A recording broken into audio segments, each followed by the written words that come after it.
Hi, this is Mia. It is Monday, and I had to share on 3 videos this weekend, which I do not think that I uploaded. I'm pretty sure I didn't.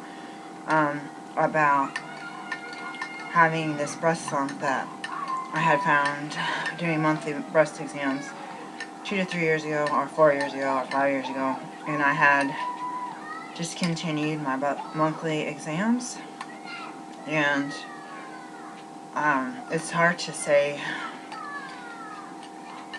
this publicly, but most everybody in my family, most every woman in my family has had cancer, breast cancer, leukemia, and died before age, 55, I guess. In my mom's generation, and then on my dad's side, I only know of his mom, who had probably breast cancer. I am a single parent of 2 kids. They never see their dad. We tried to set up supervised visitation when we left. Immediately we tried to set it up. He had like 6 weeks to sign up. He didn't do it. We never had the kids have a grandma because the other grandmother died. She had a brain tumor and died 2 weeks before my mom died. Probably the same age, around 50. She might have actually been in her 40s. She might have been younger. It very well may be that she was in her late 40s, but I'm not really sure. I always feel like there's coincidences in our family. So you hear that noise, and you wonder why when I'm home, when I'm not at birth, why I'm tired. This is my neighborhood. Little kids. These are not even loudly. These are not kids playing football, yelling and cussing each other out. This is just a couple, like, 5-year-olds and 6-year-olds. My kid's out there, but she's silent. So I'm like, I can't survive another summer. I have to. Because I don't have anywhere to move because I lost my job, and I think it's really hard. It was hard to move when I didn't have lost my job. So on this breast, before this lump showed up, I'm really sensitive to electromagnetic. We have 17 countable power lines about 20 feet from this window. Like from where my hand is, it's about 20 feet or less. From my kid's window, it's like 10 feet. Here, 010, I say it's 010. 2010. It was school years 2009, 2010. Oh, actually, it was school year 2010, 2011. You hear that basketball? You'll hear that. The football's hitting your cars. Oh my gosh. They throw rocks at my door every day, and every day I go out, I have a container. It used to be like a couple of rocks my daughter got, and now it's like full of rocks. Every day I go out, there's rocks on my front porch. My door. These power lines, my kids got really anxious when we moved here, and this breast lump came soon after that. And I had a pedometer I used to keep in my bra. I had heard about through my TOPS weight loss groups, and I didn't always keep it there.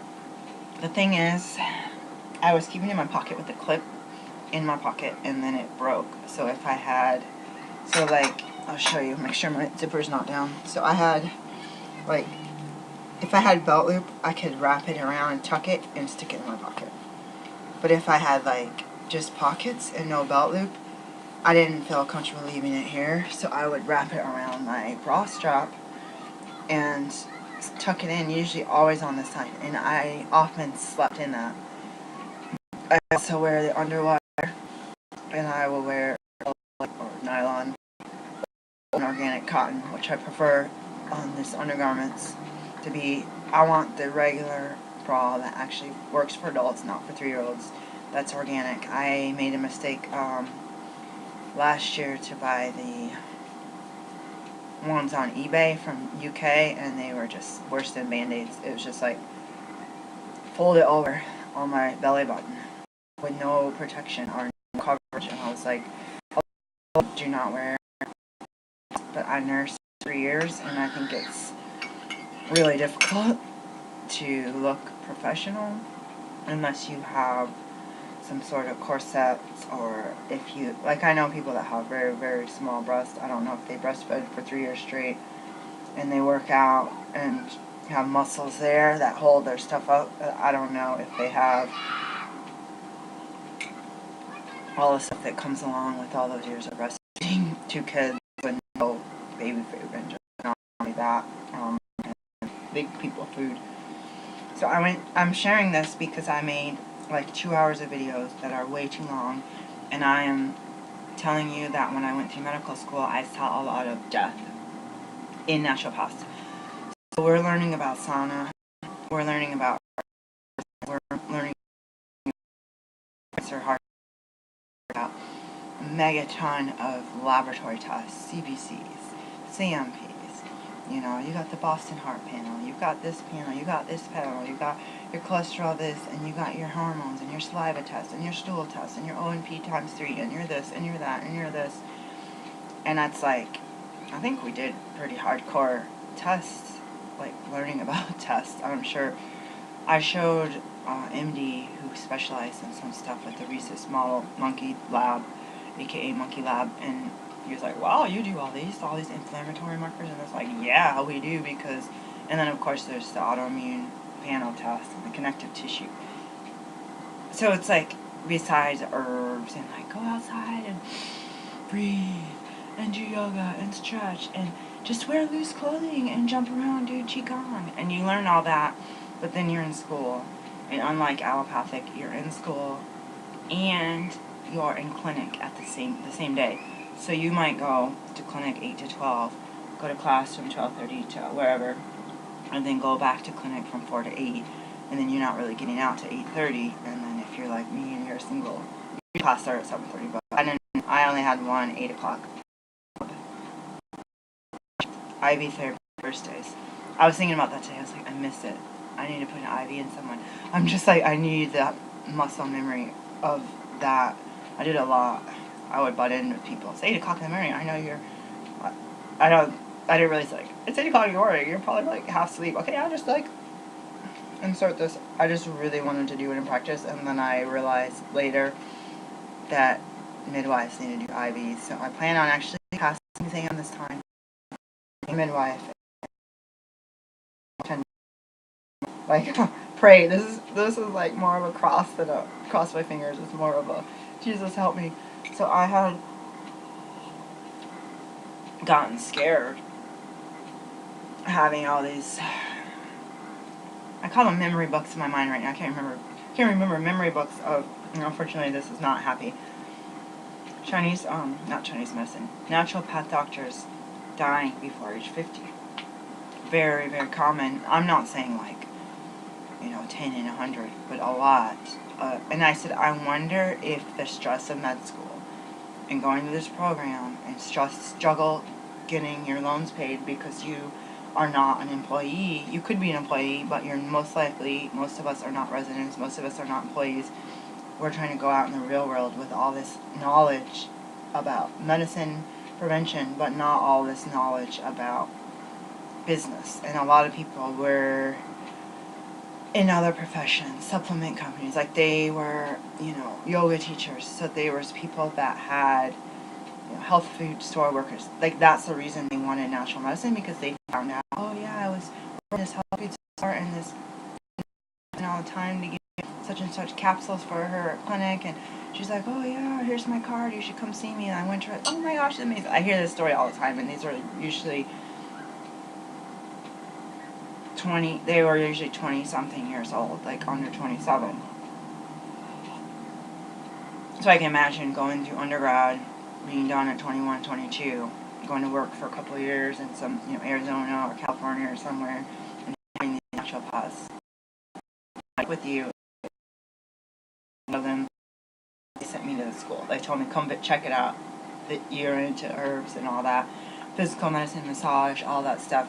And I saw this pattern probably at least once a year. You saw a memory book in the second floor hallway of NCNM of a naturopath that had died. And then, I don't know about when I was a student, probably, But even as an alumni, you get the emails that said this person had died of most likely cancer, and it's like a lot of vegan, a lot of vegetarian, a lot of smoothies, flaxseed, this and that, balancing hormones, detoxing during menopause, liver support.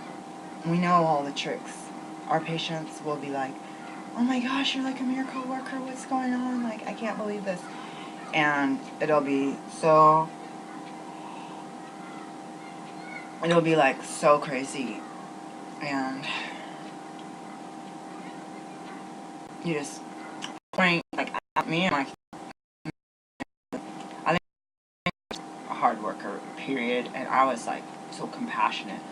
My daughter said, Mom, you taught me how to be too compassionate. I can't go outside. You hear those kids that were out there. My daughter went out. I said, come out. I was like, the neighbors, they beat us. They got these two huge bushes with like an evergreen and like a geranium. I was like, dang it. They had these huge big pots. I'm like, where did they get that? I was like, I've been the only one who has plants, and now these two.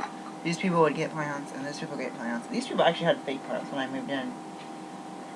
But everybody is from Somalia. I don't know. I've never been there. I don't know if you're like walking across food and your kids die in your arms. You have to bury them and leave them and go walk 200 more miles or 2,000 more. Those kids walking across the Sahara, those boys. And I read all these documentaries, watched documentaries. Woo! So I don't think that making sure that they get a deal on geraniums and pansies may or may not be their best. My mom was not chrysanthemum. I learned about chrysanthemum in West Virginia. Whatever. That's not the point. Marigolds, that's ours. I bought like a buttload of marigolds. I'm like, I think I need calendula. So I bought calendula because I was like, this. I accidentally ordered some marigolds and I got a ton of marigolds. I think that's my kid. We'll see. So I had this issue. I had a lot of tenderness for years with that electronic device that I'm sensitive to in here. So similar to the girl who had breast cancer, like a 16-year-old put her cell phone in her bra and got breast cancer under age 18. And I thought that this tenderness was sleeping with it. You know why I slept with it? I slept with it because it ended up on tank tops that I wore. I slept with it because I would get up every night at that time to use the bathroom and or go downstairs. Hold on. I'm going to make a part 2.